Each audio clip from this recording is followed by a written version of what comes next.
আমরা সবার সহযোগিতা কামনা করি।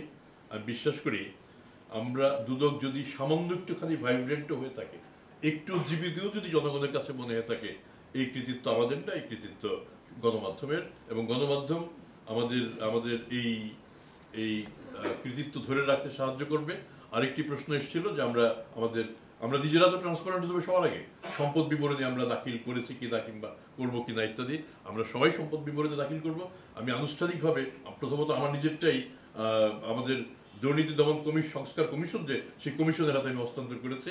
আমি এটা সাংবাদিকদের দিতে পারবো। আমি শুধু মৌখিক একটু বলে যাই, তাহলে আমার মনে হয় তাহলে ভালো হবে। আমি প্রয়োজনে আমি এটা লিখিতভাবে আমি দেবো। আমার নিজের সম্পদটা বলি একটু। আমার চাকরি জীবন অনেক দিনের। আমি স্কুল পাশ করার পর থেকে মূলত কামাই করি, এবং সেটা শুরুটা না, আমি এই অংশটুকু একদম স্পষ্টভাবে বলতে চাই, আপনাদের জানা দরকার। এবং আপনারা হিসাব করবেন আমার এই চাকরি থেকে চলে যাওয়ার পরে আমার সম্পদ কতটা বাড়লো কতটা কমলো, তাহলে আপনারা মোটামুটি ধরতে পারবেন আমি কি পরিমাণ বাড়তি কামাই করেছি কিংবা করি নাই। আমার নিজস্ব বসিলাতে আমার 1500 স্কোয়ার ফিটের একটি, আমি দুটি আসলে 700 স্কোয়ার ফিটের দুটি মিলিয়ে 1500 স্কোয়ার ফিটের আমার একটা অ্যাপার্টমেন্ট আছে। আমি সেখানে আরো প্রায় 700 স্কোয়ার ফিট আমি নেওয়ার একটা প্রক্রিয়ার মধ্যে আছি। পূর্বাঞ্চল আমেরিকান সিটিতে আমার স্ত্রীর সাথে একটা খালি জায়গা আছে 5 কাঠা, এটা একটা আছে। আর আমি বিসিএস প্রশাসন সমিতির সদস্য ছিলাম। সেখানে আমাদের 8 জন সদস্যের জন্য 10 কাঠা, আমার ভাগে 1.25 কাঠা পড়বে। আমি 2007 সালে টাকা পয়সা দিয়েছি, কিন্তু এখন পর্যন্ত দখল পাই নাই। এটা অনিশ্চিত। আমি নিজে রাজুকের একটা প্লটের জন্য 75,000 টাকা জমা দিয়েছিলাম। আজ পর্যন্ত এটার কোনো নিষ্পত্তি হয়নি। যে কোনো কারণে সরকার তখন আমাকে দেয়নি। এটা আমি আবেদন করবো আবার। অস্থাবর সম্পত্তির মধ্যে আমার আছে, এগুলো আমার স্থাবরের বাইরে আর কিছু নেই। যদি আপনারা কোথাও কখনো খুঁজে বের করতে পারেন, এগুলি মানে বাজেয়াপ্ত হয়ে যাক, এবং আপনারা যেভাবে এটার ডিসপোজাল করতে চান করবেন। আমার অস্থাবর সম্পত্তির মধ্যে আছে আমার বিভিন্ন আকারের 25 সেলফ ভর্তি বইপত্র, দেশি বিদেশি, এগুলি বেশ দামি বইপত্র। আমার বাসায় আসবাব, ইলেকট্রনিক সামগ্রী সবকিছু মিলিয়ে লাখ 5 টাকার জিনিস হবেই তো। আমার একটা 5 বছর মেয়াদি একটা সঞ্চয়পত্র আছে, এটা 30 লক্ষ টাকা। আর 2-3 মাস অন্তর সঞ্চয়পত্র আছে 20 লাখ টাকা। আমার জিপিএফ এর টাকা আমি এখনো তুলিনি, ওখানে 17 লক্ষ টাকা আছে। সরকারি যারা চাকরি করেন তাদের এই প্রভিডেন্ট ফান্ড থাকে। আমার টাকার উৎসগুলিকে একটু বলি। আমার টাকার উৎস হচ্ছে আমার চাকরি লব্ধ আয়, উত্তরাধিকার সূত্রে প্রাপ্ত সম্পদের বিক্রয় লব্ধ অর্থ। এখন যেটা পান্থপথ সমরিত হাসপাতাল, এর একটা বড় অংশ আমার বাবার বাড়ি ছিল। সেই বাড়িতে আমরা ভাই বোন অনেক, আমরা বিক্রি করে যে আমাদের যে টাকাটা পেয়েছি টাকাটা ফিক্সড ডিপোজিট করেছি। ওই টাকাটা হচ্ছে আমার একটা বড় অংশ। আমি শিক্ষকতা করি, বক্তৃতা করি, লেখালেখি করি, বইপত্রে সম্মানী, এটা আপনারা সবাই ভালো জানেন। এটা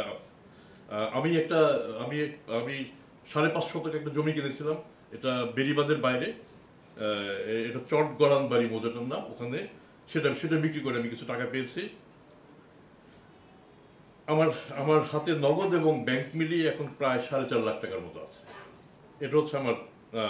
আর আমার হাতে টাকা পয়সা আসলো কিভাবে সেটা বলি। সরকারি চাকরি থেকে আমি 2009 সালে আমি ওএসডি হয়ে যাই, পরবর্তী সময় চাকরি আমার চলে যায়। সুতরাং এখন চাকরি যেহেতু ফিরে পেয়েছি, সুতরাং সেই পেনশন, অন্যান্য বেনিফিট সবই পাবো। হঠাৎ করে দেখবেন যে আমার টাকার অঙ্ক বেড়ে গেছে, সেটা হচ্ছে আমার সেই টাকা। আচ্ছা, আরেকটা আমার আয়ের কথা বলতে হয়। মূলত আমি শেষ দিকে এই টাকাটা এখন আসবে না। বর্তমানে আমি যে বেতন ভাতা পাই সেটাও আপনাদের জানা দরকার। সুপ্রিম কোর্টের আপিল বিভাগের বিচারপতি সমমানের বেতন, সেই মূল বেতনটা হচ্ছে 1,05,000 টাকা। সেটার সাথে বাড়ি ভাড়া 50 ভাগ, তারপরে সেই সাথে থাকে একটা বিশেষ ভাতা এবং অন্যান্য ভাতা মিলিয়ে যে টাকাটা আসবে সেটাই। এর বাইরে আর অন্য অর্থাগমের সুযোগ আমি অন্তত দেখি না। আমি যখন চাকরিচ্যুত হওয়ার পরে আমি মানে আরেকটা এয়ারলাইন্সের সিও হিসেবে কাজ করি। সেই সময় প্রতি মাসে আমার 1,33,000 টাকা শুধু আমি ইনকাম ট্যাক্স দিই। তাতে 2014 সালে এক বছরই আমি 14,25,000 টাকা ইনকাম ট্যাক্স দিই। তো কাজেই আমার মানে ব্যাপারটা পুরোটাই স্বচ্ছ, এবং তার প্রতিটাই অক্ষরে অক্ষরে আমার যে ট্যাক্স রিটার্ন এটার বর্ণনা রয়েছে।